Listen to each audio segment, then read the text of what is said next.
Hello, welcome to Unicorn Princess Tarot. So, ito yung reading natin for uh, Sagittarius. Take only what resonates.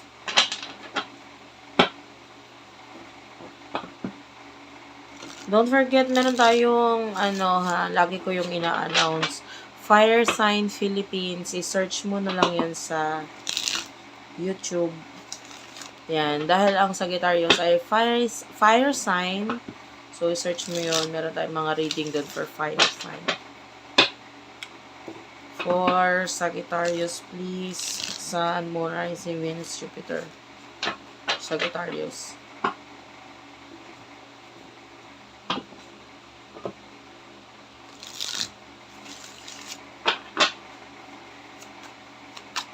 Let's start. You do have here the Six of Swords and the King of Swords. Okay, Sagittarius. So, nakikita natin ngayon, currently, you're moving on. Medyo na-stress ka ngayon, napapagod ka. Nakakita tayo ng mga pag-aaway dito with the Five of Wands na nakakadagdag sa stress mo. Pero ngayon, tinatry mo mag-move on, mag-focus sa sarili mo, sa kung ano yung, yung iba, career. No? And I feel like yung iba sa inyo, nai-stress ka sa part na ito ngayon. Yung iba sa inyo, medyo namumblema ka or nasasaktan ka because of this particular fight na nangyari. Pero wala ka naman din magawa kasi dito eh.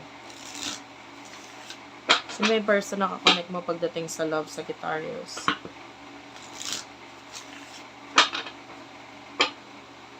Parang yung iba sa inyo napipilitan mag-move on. Medyo pagpasensya mo na lang, medyo mahirap i-shuffle itong card na ginagamit ko ngayon. Kasi medyo na siya, luma na siya. Person na nakakonect mo, sino to? Knight of Cups. Ace of Cups. And the Eight of Swords. The Wheel of Fortune. So, medyo malaki ang nangyari or pagbabago sa connection na ito. Nakita tayo ng person who really do love you a lot. Mahal ka niya. And the Knight of Cups, nakita tayo ng mga offer dito na gusto niyong ibigay, sabihin sa'yo. Kaya lang with the Eight of Swords, this person could be stuck or hindi niya magawa or hindi niya masabi itong mga bagay na ito sa iyo. And even yung love na nararamdaman niya, pwedeng hindi niya maibigay or hindi niya maipakita sa iyo ngayon. And it could be because may problem or boundaries or hindi magandang connection sa inyo ngayon. I'm feeling disconnection sa connection nito. So, walang komunikasyon, walang connection, pero ganun. Na nakakadagdag pa kung bakit hindi niya magawang sabihin or hindi niya maibigay, ma-offer itong mga bagay na gusto niyang i-offer sa'yo. Tell me about the emotions here sa isa't isa for the sign of Sagittarius.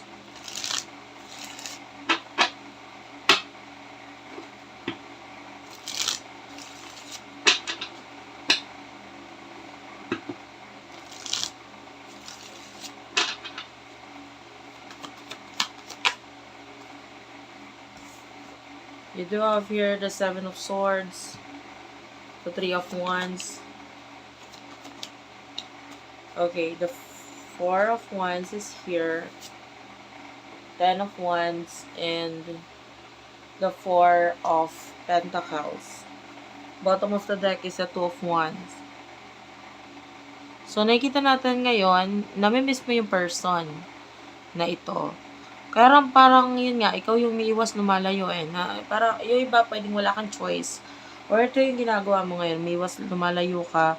Pero part of you is nami-miss talaga tong person na to. May mga gusto ka pang, gusto mong malaman kung kamusta na ba siya, kung ano nangyayari sa kanya, etc. You want all of that, pero pwede ngayon kasi hindi mo alam kung paano haharapin ito. The Four of Wands, this person wants stability, relasyon. The Ten of Wands, pwedeng, although nandito yung marami siyang obligasyon ngayon, nagfo-focus siya sa mga bagay na 'to, nandito yung hindi niya pa rin makakalimutan kung ano yung minsan na naramdaman niya para sa'yo at hanggang ngayon nandun pa rin yun. Puwedeng itinatago niya lang, pero nandun yung special ka kasi sa kanya, importante ka para sa kanya, kaya hindi niya para itapon yun. Pero itong person na 'to with the Four of Wands, gusto niya talaga ng partnership, relationship sa inyong dalawa. Maybe even marriage. Kasi ikaw yung pinaka nakikita niyang person na gusto niya talaga despite all your ano ba 'yun? Weaknesses, despite all your weaknesses, yung kahinaan mo, mga pangit sa'yo, of course, no one is perfect naman, no? Nobody's perfect and isa ka na doon, isa tayo doon, pareho tayo dyan. So, sa nakukuha natin dito, yung weaknesses mo, yung mga pangit sa'yo, yun yung isa sa mga nagustuhan niya.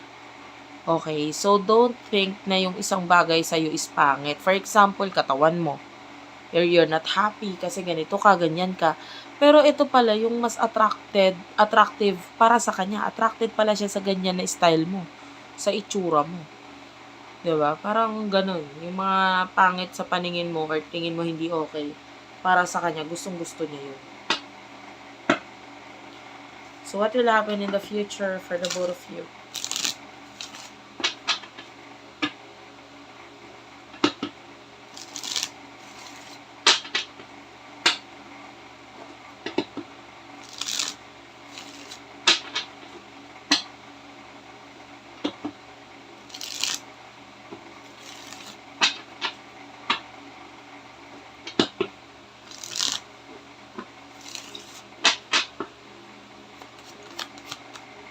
With over the star. Wait lang guys, nagulo.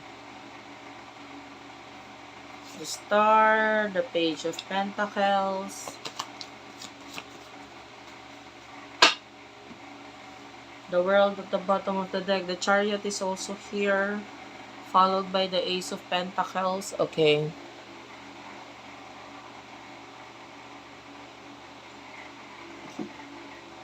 Bottom of the card is the world. Bottom of the deck, the star. So, nakikita natin dito may mga bagay kang aabutin in the near future, which is yung mga bagay na pangarap mo. The page of pentacles, I can see you pursuing something. Meron kang gagastusan na parte ng pangarap mo ngayon. And the chariot, etong person na to, I feel like, lalo na with the ace of pentacles, there's a new person na nakikita natin maghahabol sa'yo. You're the world. Open ka naman, I feel like you are open pagdating sa ibang tao. Pero of course, mas focus mo yung dreams mo, pangarap mo eh. So kung sino man itong mga dadating, not only one, but a lot of them, dadating sa buhay mo, nakikita natin yung pag-entertain mo sa kanila, pero hindi sila yung focus mo. Hindi sila yung priority mo. Mas nakikita natin, mas focus mo dito yung pangarap mo sa buhay mo. At eto yung gagastusan mo, pagtutuunan mo ng pansin, attention sa mga susunod na buwan sa'yo. And yeah, the more na nakikita natin nag-focus ka sa pangarap mo, the more na itong taong ito, itong mga taong ito, gagawa sila ng paraan para makalapit sa'yo. Okay? So, thank you for watching guys. I love you all and bye-bye.